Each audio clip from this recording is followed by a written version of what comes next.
aspects of my life. I never know. Sometimes it's ex-students from Europe. Sometimes it's other people I've met in Europe. Sometimes it's just people I know from around here. So it's always fun to see who's in the audience. So for Brooke, you don't know me, so I'll just give a little background. I always say everything I learned about communication, I learned by expatriating myself to Europe in my mid-30s. I spent 20 years living in Europe, Italy and Switzerland. I taught a lot of people whose first language wasn't English. And of course, I was teaching in Europe, so I really wasn't dealing with American culture so much. My students weren't in it, so I didn't have to set up a whole lot of the differences. But this topic that I chose for today, this enthusiasm in the US business context, is something that I have always heard about and then seen after I moved back to the States that people from some cultures struggle with. And actually, I used to have to manage it myself when I lived abroad because I had the American enthusiastic attitude and way of presenting myself. And in some rooms with some cultural groups, it didn't play well. And actually, Murska, the Netherlands is on one of my slides as one of the cultures who prefers a more reserved approach. Is that true? Mm, maybe, but not for me. Okay. I'm far more outgoing and expressive Than the than normal the quote unquote average one. normal Yeah. Dutch resident. Okay, we got that. Yeah, I like when I lived in Switzerland, I had a friend and a woman I knew, she lived in my building and she kind of adopted me and she introduced me to her family and her mother, who's 97 now, she wasn't that old then, but she would remark about how I laughed because my laugh was more free and open than the typical Swiss laugh. And I just thought that was wild. Like she would pull this particular thing out of my behavior that she found so remarkable. And if we think about it, the energy of laughter, the energy of being enthusiastic are similar. So we can see that these things don't always play out the same in different cultures. So I'm going to put if I can figure out how, I'm going to put which do I do first? I share first, don't I? I get confused. Here we go. And then we'll put these up. There we go. So there is an intercultural part to this presentation. It has a little bit of culture in it. I just need to get you guys where I want you here. Oh, here comes Elvira. Oh, I know where I know her from. Welcome, Elvira. Thank you for coming. We're just getting Hi, started. everyone. Thank you. Hi, everyone. No problem. So And we're going to start out just with a definition. And this is a definition that you can find a lot of definitions about what enthusiasm actually is. And that was another reason I picked this topic because I thought we talk all the time about enthusiasm, but what is it actually? And it turns out that it's kind of different things in different places. But one way of thinking about it is that it's a way when we have positive intention, it's a way of helping people to see it, hear it, and ultimately feel it. It's kind of a abstract definition, I guess we could say. However, I like it because it encompasses a lot of different things. And we're going to get more specific about behavior, the actual behavior that's involved in enthusiasm as we go through the presentation. Mariska, I'm going to ask you this just because you're from somewhere else too. Have you ever noted the American style of enthusiasm as you've interacted with people in the world? Yes, I think the American enthusiasm is a little bit like in an overdrive compared to we Europeans and we Dutch people. Right. It's a little Yeah, more restrained. Yeah. a bit more Elvira, you're restrained. you're also not are you also not American? Yes. Yeah, Is definitely. I would agree in terms of um, showing it a bit more. I always get accused of being probably not showing enthusiasm when even when I think I was enthusiastic. It's just a more, I don't know, calm or reserved way. In certain situations, maybe even not ethical to even be over enthusiastic, maybe to what I'm Right. accustomed to. Well, and maybe Uh, it feels weird. Does it kind of it feel feels a weird? bit, yeah. Yeah. So, yeah, I always get accused that I'm not enthusiastic, and I have to kind of go and explain myself that I am calm. I'm not showing it, but I'm really enthusiastic, just Well, and we're in going to talk clean, about clear that. words, because I always worry that I'm not showing it. Great. Well, it's like Yeah. Mariska is in the Netherlands, so she doesn't have to show enthusiasm in American style, but Elvira lives here in the US. So that's the difference of, and we're going to talk about how this feels to people who aren't raised with it. When I Mhm. lived in Europe, I would call it the raw cheerleader aspect of my personality, and I would sometimes have to rein it in and just realize I learned that in certain situations, being over the top, as you said, Elvira, was not appreciated, and it impacted my credibility. So we're gonna talk about that in a minute when we get to the cultural slides. This is why enthusiasm matters in the US business context. It in our culture, it's something that it signals confidence. It signals that you know what you're talking about, so confidence and competence. This projection of energy, it helps people believe that you're credible, and it helps them to trust you. If you come across as too flat, they will tend not to trust you as much or as quickly, maybe. Enthusiasm shows up everywhere. Sometimes people think of being enthusiastic in the front of a room, if you're proposing something in a meeting in those kinds of settings. But in the US culture, you also have to be pretty enthusiastic in an interview for a job. If you're pitching, for sure, you need to be enthusiastic. And I teach pitching and work with a lot of entrepreneurs. And sometimes this is very difficult for the scientists and the tech people. They struggle to get it's really voice and it's energy in the voice that they struggle with oftentimes. In meetings, we can imagine it more easily. And then also in networking, in our context here in the US, when you meet someone in a networking context, you need to be fairly upbeat and enthusiastic. You don't want to maybe go too over the top, depending on what the conversation is about and who you are. However, there's this expectation. And I do think that some of this enthusiasm that we as Americans are pretty much raised to express has to do with optimism. The fact that we also do tend to be a very optimistic culture, despite of what we might think in the moment. However, it generally speaking, Americans are viewed as more optimistic than Europeans. And I can certainly say, and maybe Asians as well. I don't have as much experience with Asian cultures, but we just are always like, there's a way and it can be done. And I was listening this morning to a radio transmission about AI.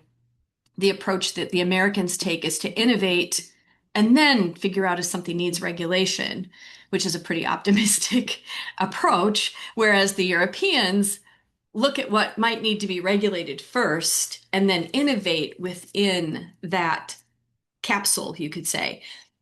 Two very different approaches, and you could argue for one or the other. However, as Americans, we typically will not put the brakes on until we have to, and maybe even after some damage has been done.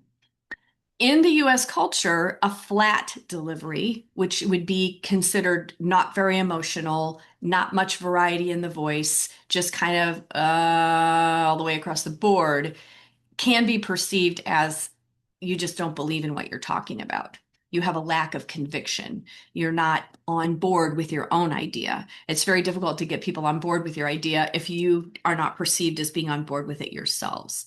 So, in the context of needing to convince people about something, some level of enthusiasm is necessary, is really required, I would say, in our culture. But we can talk about if we have to go over the top or not. So the little roadmap that we're gonna look at here today. We've already defined enthusiasm, but we're going to look at some of the cultural differences in the way enthusiasm is defined and perceived. And then look at how we're primarily going to look at voice and body language today as we talk about how do we express enthusiasm? What is the way to do this? And then we'll also talk about how we do this authentically. So Elvira, for example, for you, where where is your authentic level of enthusiasm? I hope what we talk about today will help you maybe land there in a place where you can feel comfortable, but there's still the perception that you're convinced and that you believe in what you are sharing. So that's part of it too, because we don't want anybody to feel like they're acting. That isn't really a goal. It's not a good thing for somebody to feel like they're trying to be somebody they're not. And I talk about this a lot when I work with introverts as well. Everybody has a range of energy, and we can expand that range of energy. It is possible to push it out. And in the case of introverts, that's often what they need to do in order to show up in rooms and places where they need to shine. It's similar with enthusiasm. If we feel like it feels uncomfortable or we struggle to express things enthusiastically, we need to figure out our range. We need to figure out how we can push out a little more, but not past the point that we're authentic to ourselves. And that'll probably come up a little. So Elvira's already kind of told us what she struggles with a bit. Is there anyone else in the room who feels like they do struggle in to express enthusiasm? You can take yourself off mute. Anybody want to share?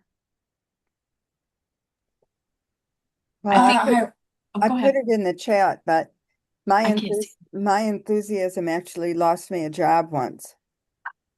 Because you were overly enthusiastic? Yes.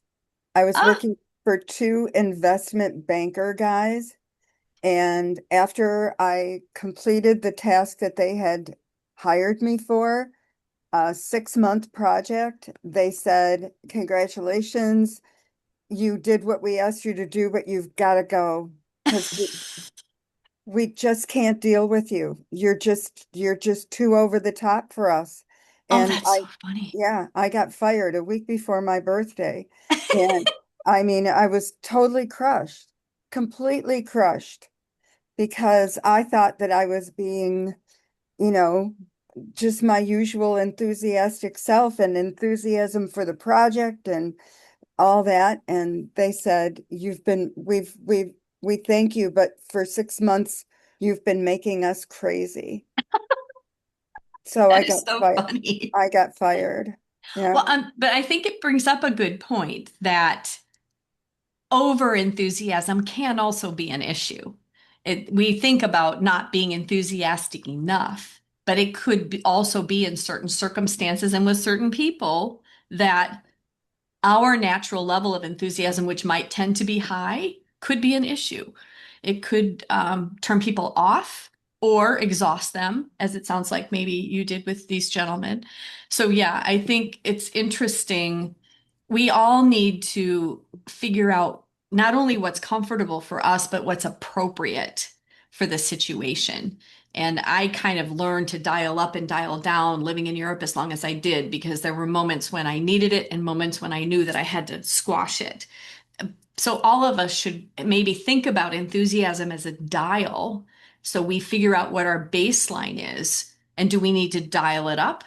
Or maybe some of us need to dial it back a little bit. We can think, I don't have a slide like that in here, but I like that idea. I'm going to have to Barbara, add. Oops. Yeah. Go hi, ahead. this is Rachel. Would you say that enthusiasm is the same as being eager? Because sometimes I think I'm like the eager beaver, ready to go, go, go, and that can also potentially turn people off or like, whoa, slow down, we're not there yet. Do you think those are the similar or is that a different? I think I would have to look up the words and actually compare the definitions, but my sense is that eagerness can have a little more, I don't know if I'll be able to come up with the word I want in the moment, but like drive behind Yeah. it. Mm-hmm. Enthusiasm is maybe a little more dispersed, just Mm-hmm. like rah kind of, whereas eagerness is people maybe could perceive when you're really eager that you need something from them, Mm-hmm. which in the case of enthusiasm is maybe not as true. Mm-hmm. It's just obviously you are excited, where Right. so eager versus excitement, I would say, is the difference. Mm-hmm. But some people might perceive that about eagerness. Mm-hmm. It could Yeah. be they could also say, wow, this is a little much, dial Mhm. it back a little bit. So Right. they could have that in common for Yeah. sure. Sounds good. Thank you. You're very welcome. Thanks for asking that. So let's go on to the cultural factor and just have a look at how these things are perceived differently across cultures. Of course, this is part of my background. Uh, the thing that's important to understand is that enthusiasm is expressed in all cultures. It's just expressed differently. And for those of us who come from a high enthusiasm culture, we might miss some other culture's version of enthusiasm. We might just not realize that somebody's enthusiastic when they have a more um, nuanced or I can't think of that word. Well, it'll come up here in a minute, but we might miss it. So that's something overt. The version of enthusiasm that we practice in the US is we would refer to that as overt enthusiasm. In the US, we perceive enthusiasm with as being high energy. Even Canada and Australia have an upbeat preference in a meeting or when something's being presented, positive and upbeat, not terribly dire, we could say.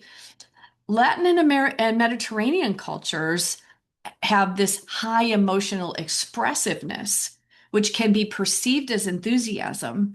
They might not necessarily mean it that way, but they, like Italians, I lived in Italy for a long time, they talk with their hands and they talk fast and their volume goes up, especially if somebody's trying to interrupt them. They just talk louder over the top.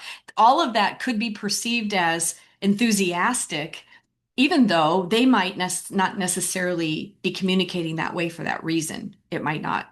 But there is a higher level of energy in their communication style. I remember early in my time in Europe, some German person saying, "But aren't the Italians always mad? Aren't they always angry?" And they're really not. They just sound that way. I know Laura's laughing because Laura has Italian family background. I'm sure you can relate to already talking at once and very loudly. So in these cultures, the explicit positivity and an energetic delivery are appreciated and will be interpreted positively, even one way or the other, even if the exact purpose of that energy isn't always the same. But in other cultures, this overt enthusiasm can backfire. So these are cultures like Japan, where calm is rules and they value a measured or more subdued type of delivery. Nordic contexts, interestingly, they go with kind of what we would call an understated form of confidence, but it can come off very flat, especially in the voice. They don't always have that ability to project the voice and have the variety in the voice that we would perceive as being enthusiastic. And then we come to Germany and the Netherlands, here's Mariska's country, which reward clarity and substance. And I will say, Germans in particular, and I don't know, you can tell us, Mariska, if this is true for the Dutch as well, but they perceive American style overt enthusiasm as fake. They actually view this as put on or over the top or invented. Like they don't believe that anybody could feel that way about something, I guess. It's sort of like this, well, that has to be fake. That looks off. So those kinds of audiences were when I really had to watch my American style enthusiasm when I lived in Europe because I could lose credibility with those audiences if I were too effusive. Does that ring true, Mariska? You're muted. You're muted. Especially German culture is very much about substance, clarity, and analysis. Right. So it's not about enthusiasm. And where Dutch people are a little bit like flat in our emotions. Right. You modulate. You modulate. Yeah. And yeah, We that think makes the Americans tend to be a little bit like fake it till you make it kind of thing.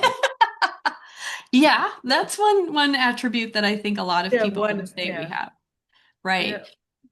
So thank you. Thank you for sharing that with us. So in these cultures, there's more a value on moderating or modulating your emotions, showing some sense of humility and some more subtlety. And for those of us who, I mean, for people who haven't had to modulate that way, who are American, it can be challenging at the beginning. You don't know where you're supposed to land, basically. And for us, if we speak in a flat way or we're kind of holding ourselves in, it can also affect what we believe and how we actually think about our idea. We're like, oh, maybe it isn't as good of an idea as I thought it was if I can't be effusive about it. So that's another aspect of it. Laura, did you want to share? You have your mute off. No. No. Okay, you're good. You're good. So in the US, these are the things that enthusiasm is associated with, and they are all positive things. So it shows you have confidence, it shows you're committed to an idea, you have conviction, and it shows that you're competent. So this is why when I work with people who are not American and whose first language is in English, I have to help them become a little bit more effusive and or a little bit more enthusiastic in order for them to be viewed in the way they need to be viewed in that work context. So let's take a look now at how a more reserved type of communication can be misread in the American context. This is strictly from the standpoint of US Americans. That calm tone, which the Dutch would value, can come across as being disengaged. You really don't care. You're really not very excited about anything, which isn't a good thing. Limited gestures. This is another thing that in some cultural contexts, like in Japan, for example, their gestures or their body, like facial expression tends to be very subtle. It tends to be minimal, and to them it makes a big impact, but to other people they barely notice it. So limited gestures can be perceived as someone is uncertain. They simply aren't sure about what they're speaking about. Neutral facial expression comes across as low warmth and definitely low energy, I would say. Not to say that sometimes a neutral facial expression isn't appropriate, but in the context of enthusiasm, we don't really think neutral facial expression. And then a low emphasis means that we don't call out key words. Low emphasis meaning that everything is kind of said at the same level in a sentence. We're not really calling out any one word to be more emphasized than another. That can also be called monotone. And in this case, someone would sound unconvinced. They simply aren't getting across that they believe in that idea or whatever they're saying. So this is why reserved communicators can suffer or have difficulty in the American business context because they are being misread. They might be very convinced and very behind an idea that they bring to the table, but if they can't project that energy and that excitement, the other people around the table aren't going to believe that they really have what it takes to bring the idea to fruition, for example. So we're now going to talk about some of the ways that enthusiasm is communicated, and it's primarily through signals. It's voice signals and body language signals. The main channels are voice, face, your posture, how you use your hands, the gestures that you make. Eye contact is huge. When people are very, very convinced of something, they want to look people right in the eye and talk about it. And then the overall alignment of the voice with the body, with the eyes, it needs to be a package. It needs to be all headed in the same direction. If you, for example, have a very enthusiastic voice, but you're not looking at people, you're looking over here, over there, that's dissonance, that's discord. You're not creating a coherent message in that case. So that overall alignment is important so that every aspect of how you're communicating is focused. So we're going to talk a little bit about the voice first. And this is a matter of this concept of vocal energy. I talk about this in different contexts. I've talked about it. I talked about it, Laura, when we did the AWC program. I think that I did a program for Laura's organization a couple months ago. Vocal energy is how much energy is powering your voice. And typically, we want to be breathing from our diaphragm in order to have a good level of vocal energy. We need to be pulling the air from deep in our body as opposed to just from the lungs and speaking from the throat. So vocal energy shows up in pitch. Pitch is the how high or low your voice is. A lot of people think we're born with a pitch and that's the only pitch we have. However, we can modulate our pitch. We can go up a little, we can go down a little, and everybody will have that range. So it's good to understand your range. Typically, when we're trying to impress people and help people to know that we know what we're talking about, the lower end of our range is where we want to be. Low range is more credible typically than a super high range, and the higher the voice gets, we lose credibility. And this, of course, women are at a disadvantage in this regard because men's voices are pitched lower. However, if you think about what you respond to, it's probably that lower pitch. If you think about BBC radio announcers or TV announcers, not low, low, low, but the lower ranges tend to be that credible range. Pace is very important when we talk about voice. This is the speed at which we speak. A slower speed, a more measured pace, is going to carry more weight than if we're speaking super rapidly. Obviously, speaking super fast can indicate excitement. Some people, when they get excited, do speed up the way that they speak. However, people retain less when we speak too quickly. Speaking quickly can come across as being nervous oftentimes. And also, so the way that we can slow ourselves down is using pauses effectively. Strategically placing pauses can help us land an idea, or it can help us grab the attention of that audience before we say something really important. So that inclusion of pauses and learning how to use pauses effectively, it adds some theater, maybe we can say, to the voice, to how we're speaking. It gives a little bit of I don't want to say drama because I don't want to indicate that we want to be super dramatic necessarily. However, a well-placed pause can add a little bit of drama, right? You make people wait to hear what you're going to say next. So the pace at which we speak is super important. Volume. And the key thing with volume is that, and I think maybe this is on the next slide, so let me stop there. And emphasis, because I have these things on other slides. Just a second. Emphasis, as I mentioned, is putting stress on keywords and where we put the stress in the phrase. So the pitch variation, which is going up and down a little bit with your pitch, it helps prevent monotony, and it does show that you have interest. Typically, interest in something is expressed through this very better or more extensive variation in the pitch of the voice. Pace can impact how that our perceived energy. So in this case, if we speak too fast, yeah, we've got energy, but we might be wasting some of that energy. So we don't want to speak too slowly. Too slow is also going to be bad. That is going to indicate that we don't have a ton of energy. So the pace is kind of strategic, and we need to think about how quickly we want to speak. Maybe I tend to speak at a pretty measured pace, and maybe in some circumstances it would be too slow. It wouldn't be energetic enough. So thinking about how quickly we speak is part of the environment we're trying to create.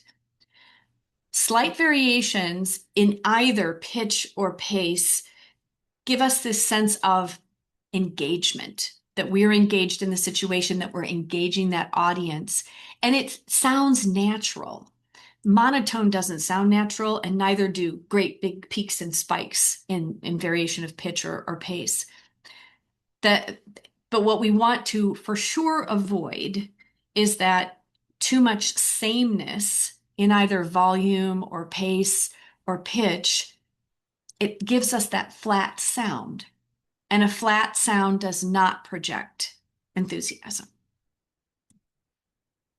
If we talk about volume, we want to use high volume selectively. I don't know if you've ever had to listen to someone who, a lot of times people think that enthusiasm is just being loud. You just talk louder than everybody else and you're kind of shouting and yeah, and wow, and this is great. But that creates it's kind of a high monotone if you think about it. Everything at the same volume doesn't attract the mind, it doesn't attract the ear. So we want variability also in that volume that we're speaking at, and we don't want to just be loud. We definitely need to stress keywords in the sentence. We need to help people, help the brain of our listener connect with that key message, those words that we really need them to get. We have to land on, and we want to give a beat afterwards. We want to land it and not just run everything together. We talked about using pauses strategically for impact. There are certain places that pauses go where they really they create impact. They get the attention of that listener. And then this, as I mentioned, it can either be before a critical point or after when you need something to land. But I consider good use of pause to be an advanced communication technique. It's something that needs practice and people have to get better at. So that we're going to just briefly look at a vocal formula here that can help people if they're struggling a little bit with how to speak enthusiastically. We can talk about a keyword. We've vocal lift, and then a pause. This will help things stand out. So there are a couple of sentences here. There are 3. You can say these to yourself, or if anybody is brave, you can come off mute and say the sentence. But if I were to say this sentence enthusiastically, I would want to say something like, "This is a real opportunity." And in that case, we lift real and we put that little pause after it to give the sense of magnitude to that word. This is a real opportunity. Would anybody else emphasize a different word in that phrase? You could say, this is a real opportunity, right? You could emphasize opportunity as well and have a slightly different meaning or slightly different impression that you would make. So we could emphasize in that sentence. I'm trying to think if we could do is. No, but This this is a real opportunity. I think if you're trying to distinguish between something that, this or that. really needs to be considered, maybe this is a real opportunity. There you go. So in that case, we emphasize this and real. Great. Yeah. What excites me most is the impact. So this one I would probably emphasize most in impact. Laura, what do you think about this one? Or anybody else who wants to jump in?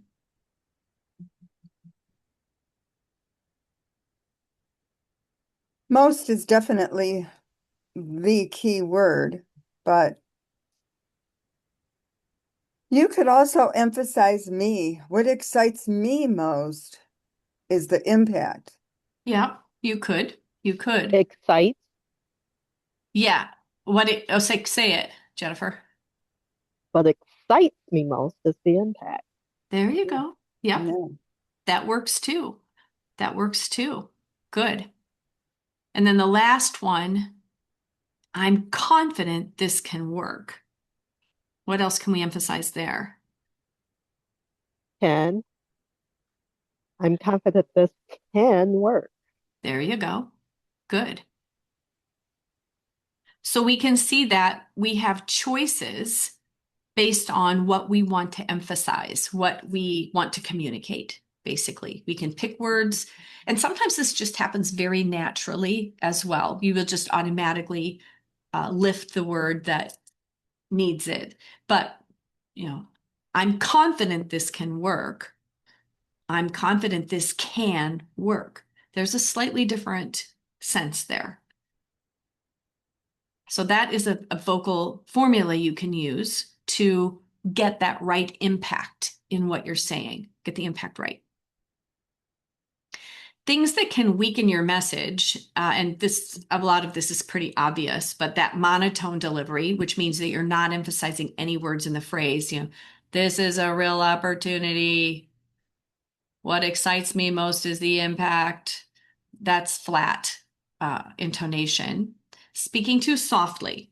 So we do need to make sure that our volume is at a baseline level, and we can take it up a bit from there, but we don't want to be constantly speaking too softly because people can't react to things they can't hear. Rushing, we talked about the fact that you would go too fast. Going over the top, and maybe this is what Elvira was referring to that she has struggled with in American culture. We definitely can think of moments in our work life where we have seen someone who does exaggerate a bit, and their enthusiasm, in my view, that seems fake. That even like for a German person, Americans' normal level of enthusiasm would seem fake. But even for those of us in a very enthusiastic culture, there can be people who go over the top. It's too much. And I do think that impacts credibility a lot, that you can blow yourself up if you exaggerate too much. Sounding scripted is also negative. And this is for sure true in pitching. I always counsel people that if you're going to pitch an idea, if you're going to pitch a product, you need to have it down. You need to be able to not have to read that because there's something that happens to our intonation pattern when we read it, especially if we're not paying attention, you become quite flat. Your intonation does lose some energy and some variation typically. Now, some people are really good readers and they can read very expressively. However, I would say when we're trying to convince people about something and we want to show enthusiasm, we would typically not want to be reading or being perceived that we're reading.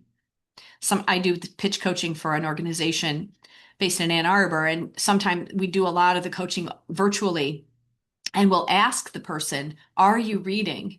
And sometimes they're not, but they sound like it. So that's problematic. If they are reading, okay, now I understand why you sound kind of flat. But if you're not reading and you still sound kind of flat, we have some work to do on intonation. We got to work on that. So the next thing we want to take a look at here is what people see, which is our physical energy. And as we mentioned at the beginning, all of this has to be aligned. Our voice and our gestures and our physical, how we're standing, all of this it's a package. We're being evaluated as a package. So the physical enthusiasm is how we look to people and how we're moving in front of people. This is posture, facial expression, our gestures, eye contact, and how much we move or how still we are. And again, with that movement and stillness, the key is some variation. We don't want to be moving all over the place all the time. We want to be still in some moments, but we don't want to be stock still all the time either. So it's that finding the blend, finding the mix. I always preach upright posture. Whether you're sitting or standing, you want to be straight. You need your hips, your feet balanced, your hip weight balanced on your hips. If you're in that chair, you're seated straight up. You're not slouching or leaning in any way. This signals presence. This signals that you're professional and you've got your act together, as it were. A responsive face is perceived as warm. If we smile, if we change our facial expression, raise the eyebrows, whatever we do with our face, a static face comes across as cold and not inviting, I guess I would say. So we don't want to have too static of a face. Small smiles are great. They can increase the perception that we are approachable. We obviously don't want to grin like idiots or over smile. You can over smile and you can under smile. And it's basically figuring out when a smile is useful. Smiles are good at the beginning of whatever you're doing, an interview or a presentation. They can be very good at the end as well. You want to thank people with a smile. In a pitch context, you want to smile when you ask for the money. I'll say that. You don't want to act frivolous when you're asking for money. However, today our ask is we want an open face in the context of asking for money or resources or whatever it is we might be asking for, cooperation. A neutral face, which simply means you're not smiling, you don't have a whole lot of facial expression, can be read as a lack of interest. The fact that you're not that engaged and you're not that interested in whatever it is you're talking about. The eye contact is pivotal. It's key. You've got to be looking at people to express enthusiasm. If you're not looking, if you're distracted looking around, people are not going to perceive that you're with them. And obviously expressing enthusiasm, you've got to have people with you and you've got to be with them. So we want to always use our gestures to support our verbal message. We wouldn't want to just stand static or have our hands hidden in any way. Behind the back is really bad. You want to have your hands visible. Obviously here on Zoom, we've got to have our hands up high. They've got to be in the square. It can't be, I'm gesturing down here, but you can't see it. So that's not a gesture. So we want our hands to be visible. And I think that's a good point to remember for virtual communication. A lot of people forget or don't think about the fact that their hands aren't visible on a screen.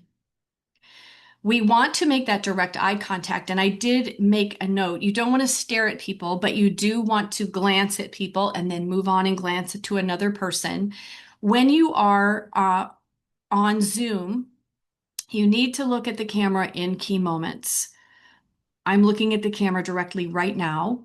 I haven't done that much of it during this presentation, to be honest, because I love looking at the squares. We all love looking at people's faces, but in virtual communication, you now feel that I'm looking at you, right?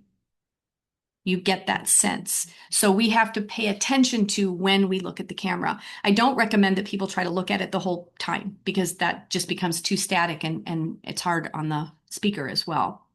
But we do want to look at key moments right at the camera when we're trying to persuade or help people understand that we are enthusiastic, in fact. Now, there's a little exercise here that isn't really an exercise. It's just a little thing you can take away today. A little physical reset in the 10 seconds before you actually start speaking. Make sure that you just tune yourself up. Make sure you're sitting or standing tall. You've got the relaxed shoulders. So we don't want up around our ears. We want our shoulders relaxed. We want to lift our gaze, which also means lifting the chin. We've got to be looking out, not down. And I tell you, this is big these days because of phones.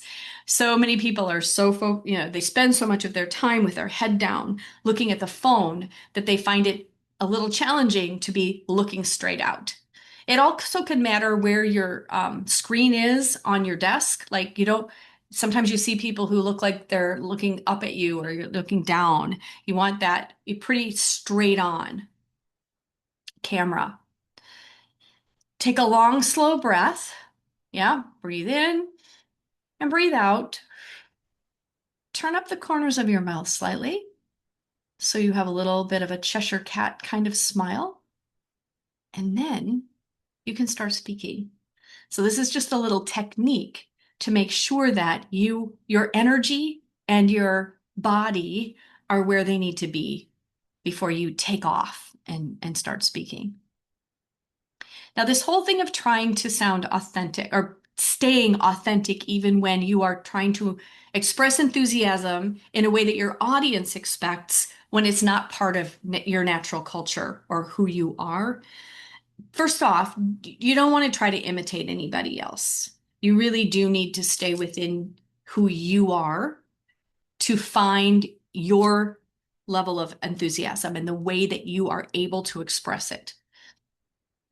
You also don't want to go beyond what's comfortable for you. However, that doesn't mean not getting a little bit out of your comfort zone in order to find your range. I do have people do exercises when I work with them that force them to exaggerate. So speaking more loudly or faster than normal or whatever it is, I ask them to exaggerate so that they know what it feels like. And then you come back to a normal that's a little more energetic than where you were before you started. So the idea is finding your energy range. And we can call, energy range, enthusiasm range. What can you do that's a little bit more than you would naturally do or just default do that doesn't feel totally beyond who you are? That's what you're shooting for. And it's an experimental process. You have to experiment to figure this out. You want to use your available energy, which, like for introverts, when I work with introverts, they do have to push a bit when they're in public or when they're in a meeting where they need to make a certain impression. They have the energy within them. They're just not used to engaging it. And there's a recovery time required. They then, when they put themselves out in this more energetic way, they're going to need a rest. They're going to need a nap later in the afternoon. So it's not that there isn't a price to using all of our available energy in a certain circumstance, but what we have to think about is what's the payoff. If using that energy helps us to get what we need, or in the end, the request or getting people on board, getting that buy-in, then we need to expend that energy in that moment. We also want to match our actions to the moment and to the message. So this is the going over the top conversation. We don't want to do that or need to do that. Some circumstances might require a greater expenditure of energy. Some of them might require less. So what is the message? What are we trying to impart? Who is in that audience? How are they going to perceive us? We have to think about all of that in order to pull ourselves together and put ourselves out in a way that's appropriate for the situation.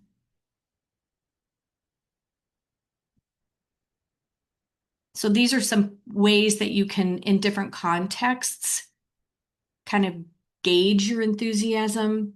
In an interview situation, we want to show interest in the person and in the job, and we want to come across as sincere and confident. So that would require a different kind of energy than if we're trying to sell an idea to a client or get somebody excited about an idea. In the case of an interview, we want people to get excited about us, but that doesn't necessarily mean that we need to come across, totally crazy. Team meeting, we want to show engagement and responsiveness. And in the case of networking, the goal is warmth and curiosity. So that is warmth in the face, facial expression, asking a lot of questions, and allowing the other person to speak. So we can come across enthusiastic in all of these situations. They're going to be a little bit different in each one. So the big takeaways from today, and you can each tell me a takeaway too if we've got time here at the end. Enthusiasm is definitely something that's culturally interpreted. So it's not the same everywhere. In the US, being enthusiastic can definitely impact your credibility. You need to show some level of enthusiasm in order to be perceived as credible.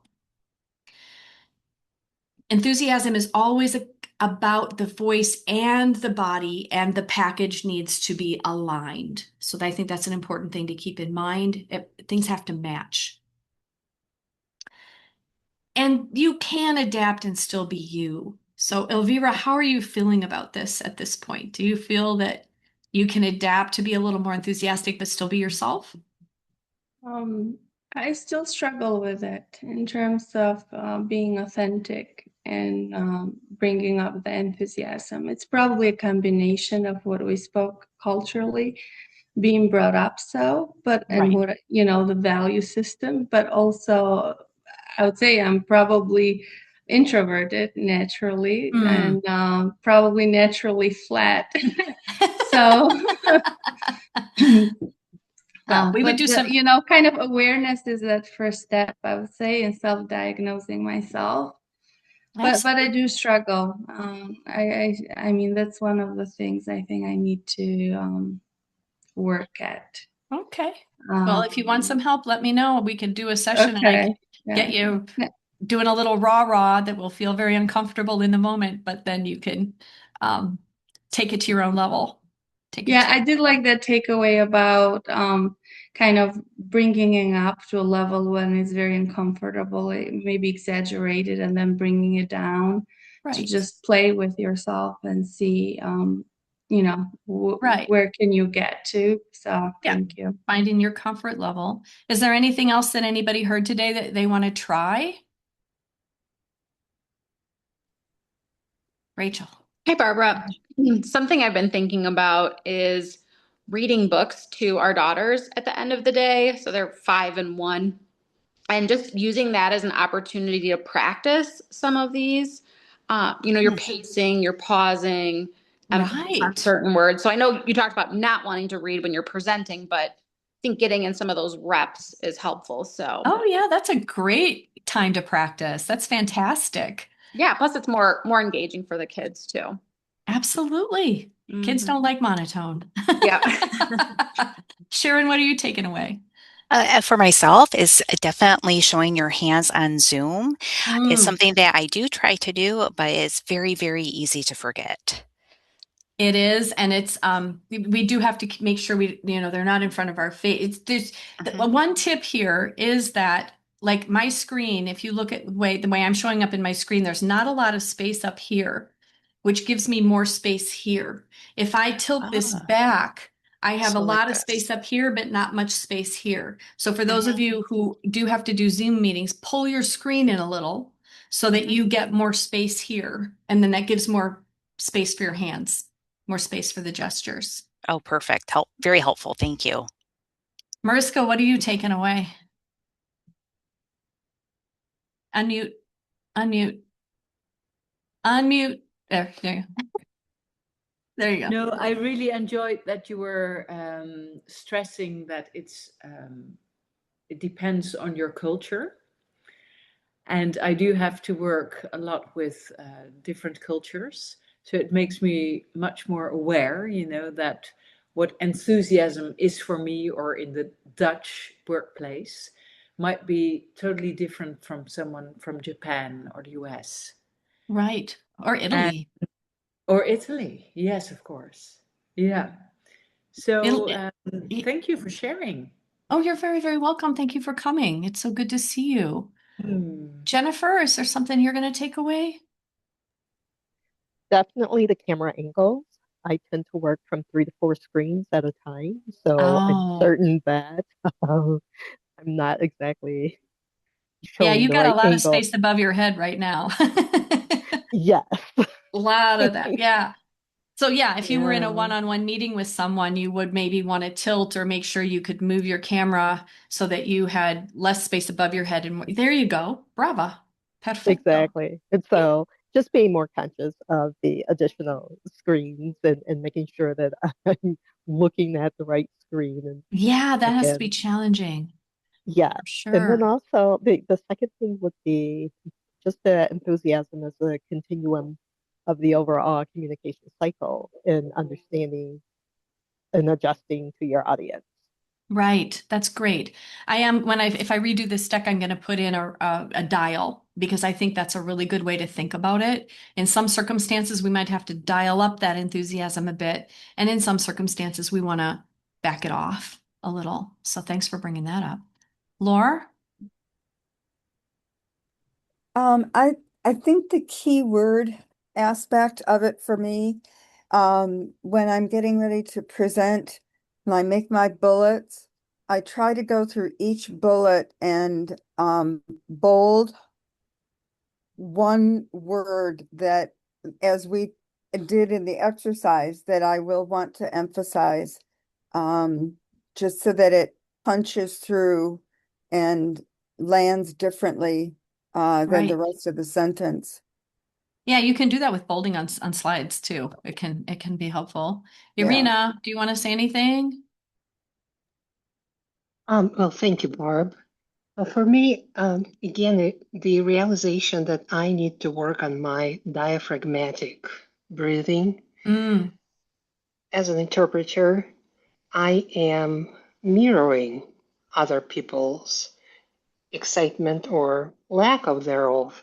But what I'm that's noticing is that by the end of my 30-minute shift, my vocal cords tend to kind of lock up, right. freeze. So Yeah, something alter needed. ego is a simultaneous translator. For those of you who don't know Irina.